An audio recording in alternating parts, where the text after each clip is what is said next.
Cancer, l'intérêt du jeûne n'est pas démontré. L'idée selon laquelle jeûner pourrait prévenir, voire guérir le cancer, suscite de l'enthousiasme. Mais en l'état actuel des connaissances scientifiques, cette allégation n'est pas vérifiée. Ne pas manger pour affamer la tumeur. Cette image, particulièrement forte, contribue à un certain succès du jeûne auprès des patients atteints d'un cancer. De manière plus large, la pratique se développe en France depuis une quinzaine d'années dans le but de prévenir ou guérir des maladies, parmi lesquelles le diabète ou l'hypertension. Ainsi, la chaîne Arte a rediffusé une nouvelle fois, le 6 janvier, le documentaire à succès, Le jeûne, une nouvelle thérapie. Si le film de Thierry de l'Estrade et Sylvie Guillemune n'est pas un manifeste militant mais une enquête solide, il faut noter qu'il est sorti en 2011, ce qui en fait une source un peu datée. Les nombreux ouvrages grand public, articles de presse et sites web sur le sujet, à la fois témoignent de cet engouement et contribuent à l'amplifier. Aussi il nous a paru utile de revenir sur le travail d'expertise collective réalisé par notre groupe de chercheurs spécialisés dans l'alimentation et le cancer, membres du réseau NACRE, Réseau National Alimentation Cancer Recherche. Pour la première fois au monde, des scientifiques ont passé en revue l'ensemble des études publiées sur le sujet depuis la fin des années 1940. Le rapport, rendu public en novembre 2017, conclut qu'il n'existe pas de preuves scientifiques des bénéfices du jeûne vis-à-vis du cancer. De nouvelles attentes chez les patients des livres, mais aussi des cliniques ou des organisateurs de randonnée, font la promotion du jeûne dit thérapeutique. Ils allèguent des effets bénéfiques à l'égard du cancer, notamment sur la tolérance et l'efficacité des traitements anticancéreux. Ces allégations suscitent de nouvelles attentes chez les patients atteints de cancer. Portés aussi par les résultats d'expériences récentes sur des cellules en culture ou des animaux de laboratoire, mis en avant par les chercheurs qui les ont obtenus et qui ont été largement médiatisés, des patients espèrent que ces pratiques amélioreront le pronostic de leur cancer. Certains malades sollicitent les professionnels des services d'oncologie pour mettre en pratique le jeûne pendant leur traitement. D'autres s'intéressent à des régimes restrictifs tels que le régime cétogène, qui repose sur la diminution des glucides avec maintien de l'apport calorique, ce qui en fait un régime hyperlipidique. D'autres encore s'engagent dans ces régimes sans que les professionnels de santé qui les suivent en soient informés. Pourtant, les travaux de recherche ne permettent pas d'être affirmatifs quant aux effets bénéfiques du jeûne et incitent, au contraire, à la plus grande prudence. Plus de 220 études pertinentes analysées. Notre groupe de travail est constitué d'experts de différentes disciplines, développant des approches de recherche épidémiologique ou clinique, d'expérimentation animale et de sciences humaines et sociales. Il a effectué une recherche exhaustive, dans la littérature scientifique internationale, des données sur le jeûne, les régimes restrictifs, restrictions en calories, en protéines ou en glucides, et le cancer. Au total, plus de 200 études réalisées chez les animaux de laboratoire ont été identifiées et analysées, ainsi qu'une vingtaine d'études cliniques réalisées chez l'homme, auxquelles s'ajoutent 2 études épidémiologiques. Ce travail a été publié sous le titre Jeûne, régime restrictif et cancer, revue systématique des données scientifiques et analyses socio-anthropologiques sur la place du jeûne en France.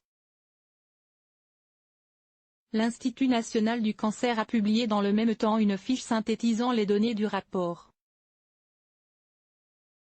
Pas de preuve d'un effet bénéfique du jeûne. La majorité des données scientifiques proviennent d'études chez les rongeurs, souris ou rats.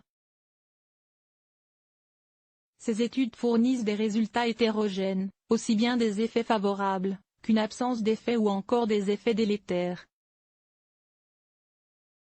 Elles présentent des limites importantes dans leur méthodologie, qui ne permettent pas d'extrapoler directement les résultats à l'homme.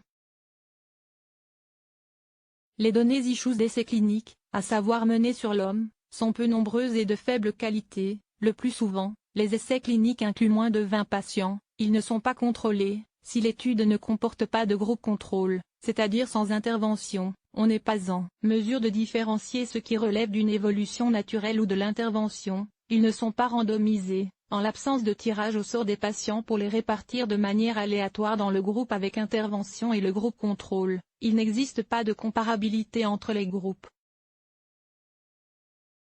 Les résultats de ces essais cliniques n'apportent pas de preuve d'un effet favorable sur l'évolution de la tumeur.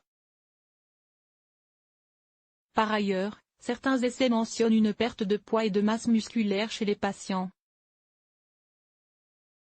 Hormis ces essais cliniques dont les résultats sont disponibles, d'autres ont été initiés ces dernières années.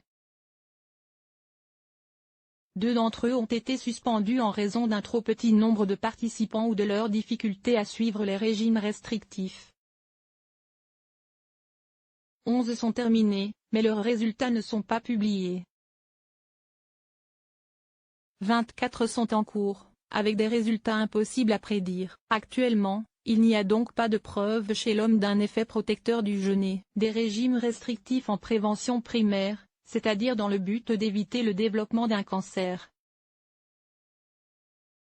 Il n'y a pas plus de preuves d'un effet thérapeutique pour les patients ayant déclaré la maladie, qu'il s'agisse d'un effet direct ou d'un effet sur l'efficacité des traitements anticancéreux administrés. Au cours des traitements d'un cancer, la pratique du jeûne ou de régime restrictif présente par contre un risque d'aggravation de la dénutrition. Avec une perte de poids, ainsi que de la sarcopénie, c'est-à-dire une diminution de la masse et de la fonction musculaire. Ces 2 facteurs sont reconnus comme facteurs pronostiques péjoratifs. En effet, la dénutrition peut gêner ou empêcher le traitement. À pathologie égale, un patient dénutri a un risque de mortalité plus important qu'un patient non dénutri. La perte de masse musculaire entraîne une diminution de la tolérance des traitements de chimiothérapie, qui oblige à diminuer les doses utilisées. Sensibiliser au risque de ces pratiques ainsi, les allégations sur les effets préventifs ou curatifs du jeûne vis-à-vis du cancer ne correspondent pas à l'état actuel des connaissances scientifiques.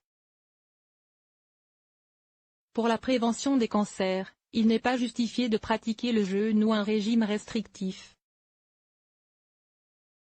En revanche, les objectifs prioritaires de prévention des cancers par la nutrition sont de réduire la consommation d'alcool et d'avoir une alimentation équilibrée et diversifiée, tout en pratiquant une activité physique régulière.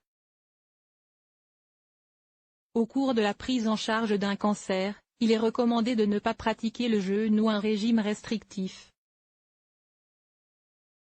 Ce choix relevant cependant de la liberté individuelle, il est important, si un patient souhaite le faire malgré tout, qu'il en informe son médecin traitant et son oncologue référent, afin de mettre en place une évaluation et une surveillance diététique et nutritionnelle. Dans le même temps, les professionnels de santé doivent être à l'écoute des attentes de leurs patients. Ils jouent un rôle essentiel dans leur information et leur accompagnement.